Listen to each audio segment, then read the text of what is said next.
Hi hello friends, talk only PSCയിലേക്ക് എല്ലാവർക്കും സ്വാഗതം. കേരള റിലേറ്റഡ് ആയിട്ടുള്ള 10 കറണ്ട് അഫെയർ ആണ് നമ്മൾ നോക്കാൻ പോകുന്നത്. നമ്മൾ കേരള റിലേറ്റഡ് ആയിട്ടുള്ള കറണ്ട് അഫെയറുകൾ ഒരുപാട് പഠിച്ചിട്ടുണ്ട് കേട്ടോ. ഇനി ഒരുപാട് പഠിക്കാനുണ്ട്, പക്ഷെ വളരെ സിമ്പിളായ രീതിയിലാണ് നമ്മൾ പഠിച്ചുകൊണ്ടിരിക്കുന്നത്. ഇത് വിട്ടുപോകാൻ പാടില്ല. ഓക്കെ, ഫസ്റ്റ് വൺ, ശ്രീനാരായണ ഗുരുവിന്റെ ജീവിതം ആസ്പദമാക്കി ഡോക്ടർ ഓമന ഗംഗാധരൻ രചിച്ച നോവലാണ് ഗുരുവിന്റെ വഴിയിൽ. പഠിച്ചു വെക്കണം കേട്ടോ. അത് മാത്രമല്ല, അദ്ദേഹവുമായി റിലേറ്റ് ചെയ്ത് മീൻസ് അദ്ദേഹത്തിന്റെ ജീവിതം ആസ്പദമാക്കി നിരവധി ബുക്കുകൾ രചിച്ചിട്ടുണ്ട്. അതെല്ലാം ഓർത്തു വെക്കണം എന്ന് ഇപ്പൊ മനസ്സിലാക്കാം. ഓക്കെ, അപ്പൊ ശ്രീനാരായണ ഗുരുവിന്റെ ജീവിതം ആസ്പദമാക്കി ഡോക്ടർ ഓമന ഗംഗാധരൻ രചിച്ച നോവലാണ് ഗുരുവിന്റെ വഴിയിൽ.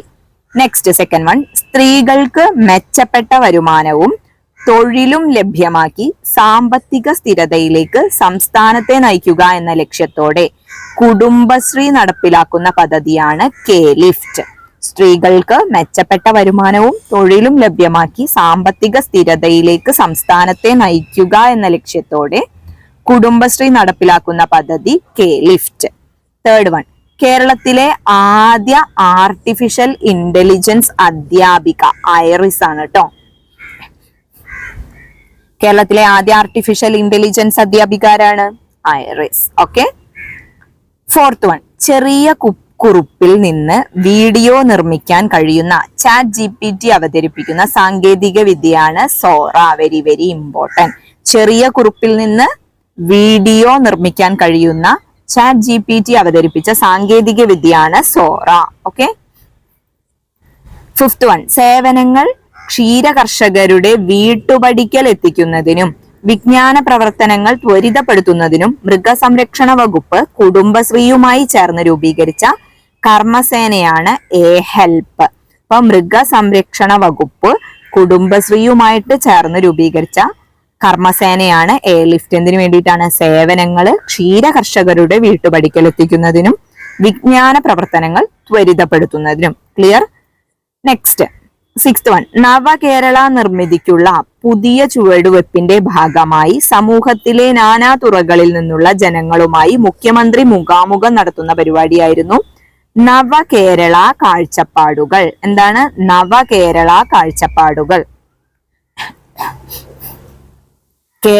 നവകേരള നിർമ്മിതിക്കുള്ള പുതിയ ചുവടുവെപ്പിന്റെ ഭാഗമായി സമൂഹത്തിലെ നാനാ തുറകളിൽ നിന്നുള്ള ജനങ്ങളുമായി മുഖ്യമന്ത്രി മുഖാമുഖം നടത്തുന്ന പരിപാടിയാണ് നവകേരള കാഴ്ചപ്പാടുകൾ. ഏഴാമത്തത്, അനധികൃതമായി സർവീസ് നടത്തുന്ന വാഹനങ്ങളും മറ്റ് നിയമലംഘനങ്ങളും പിടികൂടുന്നതിനായി മോട്ടോർ വാഹന വകുപ്പ് നടത്തുന്ന ഓപ്പറേഷനാണ് സഫാരി. എന്താണ്? അനധികൃതമായിട്ട് സർവീസ് നടത്തുന്ന വാഹനങ്ങളും മറ്റ് നിയമലംഘനങ്ങളും പിടിക്കുന്നതിനായിട്ട് മോട്ടോർ വാഹന വകുപ്പ് നടത്തുന്ന ഓപ്പറേഷനാണ് സഫാരി.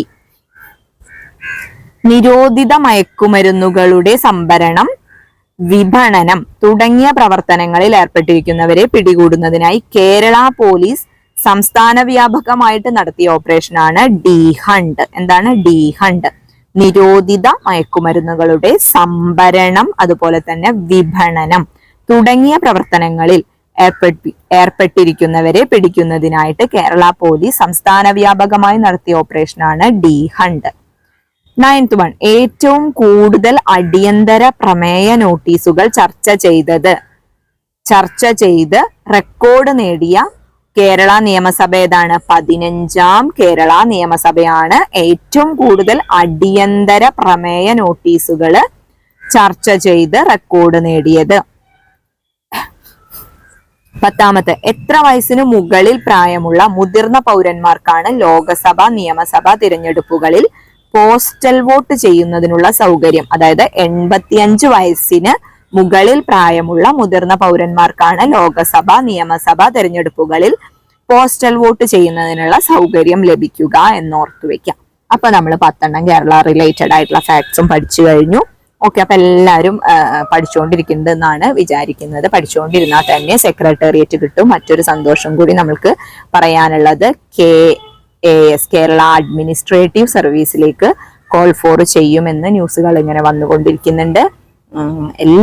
നമ്മളെല്ലാവരും മനുഷ്യന്മാർ തന്നെയാണ് അല്ലെ. എല്ലാവർക്കും ഒരേ ബുദ്ധി തന്നെയാണുള്ളത്. അതായത് എന്താ പറയാ, സ്പെഷ്യൽ ചൈൽഡ്സ് ഒക്കെ ആയിട്ട് ജനിക്കാത്ത ഏത് കുട്ടികളെ സംബന്ധിച്ചും എല്ലാവർക്കും ഒരേ ബുദ്ധിയാണുള്ളത്. അത് ഉപയോഗപ്പെടുത്തുന്നതിനുള്ള മാറ്റം കൊണ്ട് മാത്രമാണ് ഓരോരുത്തരും ഓരോ ലെവലില് നിൽക്കുന്നത് എന്ന് മാത്രം. അപ്പൊ ഈ മൊമെന്റിൽ നിങ്ങൾ അത് ഉപയോഗിക്കുമെന്ന് തീരുമാനിച്ച്, അതായത് നിങ്ങളുടെ ലക്ഷ്യം ഒരു സർക്കാർ സർവീസ് ആണെങ്കിൽ മാത്രമായിട്ട്, അല്ലെങ്കിൽ ഒരുപാട് മേഖലകൾ നമുക്കുണ്ട്, അങ്ങനെയുള്ളവരോടാണ് പറയുന്നത്. അങ്ങനെയുള്ളവരാണല്ലോ ഈ ചാനൽ കണ്ടുകൊണ്ടിരിക്കുക അല്ലെ. അപ്പൊ അങ്ങനെയുള്ളവര് എന്ത് ചെയ്യണം, നന്നായി പഠിക്കുക. അപ്പൊ KS നിങ്ങൾക്ക് കിട്ടാൻ ചാൻസ് ഉണ്ടെന്ന് മനസ്സിലാക്കുക. അതായത് സിവിൽ സർവീസിനേക്കാൾ ഉയർന്ന സാലറി 82,000 എങ്ങാണ്ടാണ് കഴിഞ്ഞ KS ബാച്ചിൽ പുറത്തിറങ്ങിയ കുട്ടികളുടെ ബേസിക് സാലറി ഉണ്ടായിരുന്നത്. അന്ന് അതൊരു ന്യൂസ് ആയിരുന്നു. കാരണം സിവിൽ സർവീസ്, അതായത് IAS പ്രിപ്പയർ ചെയ്ത് പുറത്തു വരുന്ന ആൾക്കാരുണ്ടാവുമല്ലോ, അവരെക്കാൾ സാലറി ഉണ്ടെന്ന് പറഞ്ഞിട്ട്. അപ്പോൾ അത്യാവശ്യം ഇത് ബേസിക് സാലറിയാണ്. അതിന്റെ ഇത്ര ശതമാനം DA കിട്ടും, പിന്നെ നമുക്ക് ഹൗസ് റെന്റ് അലവൻസ് കിട്ടും, പിന്നെ എന്താ പറയാ, ഇപ്പൊ KS ഒക്കെ കിട്ടിയാൽ നമുക്ക് താമസിക്കാൻ ഒക്കെ അടിപൊളി സെറ്റപ്പ് ആയിരിക്കും. എല്ലാ സൗകര്യങ്ങളും, വണ്ടിയും എല്ലാ ഐറ്റംസും കിട്ടുന്നുണ്ടായിരിക്കും. അപ്പൊ അതൊക്കെ വെച്ച് നമുക്ക് നല്ലൊരു എമൗണ്ട് കയ്യിലും കിട്ടും. നല്ല സൊസൈറ്റിയിൽ നല്ലൊരു സ്റ്റാറ്റസ് ഉണ്ടായിരിക്കും. അത്രയും ഗ്ലാമറസ് ആയിട്ടുള്ള ഒരു പോസ്റ്റ് അല്ല. അതിനനുസരിച്ചുള്ള റിസ്ക് ഉണ്ടാവും. വെറുതെ ഒന്നല്ല ഇത് പൈസ സർക്കാർ തരുന്നത് എന്ന് മനസ്സിലാക്കുക. ഓക്കെ, അപ്പൊ എല്ലാവർക്കും നന്നായി പഠിക്കാൻ പറ്റട്ടെ എന്ന് പ്രാർത്ഥിക്കുകയും ആഗ്രഹിക്കുകയൊക്കെ ചെയ്തുകൊണ്ട് ഞാൻ ഈ ക്ലാസ് ഇന്ന് നിർത്താം കേട്ടോ. Thank you.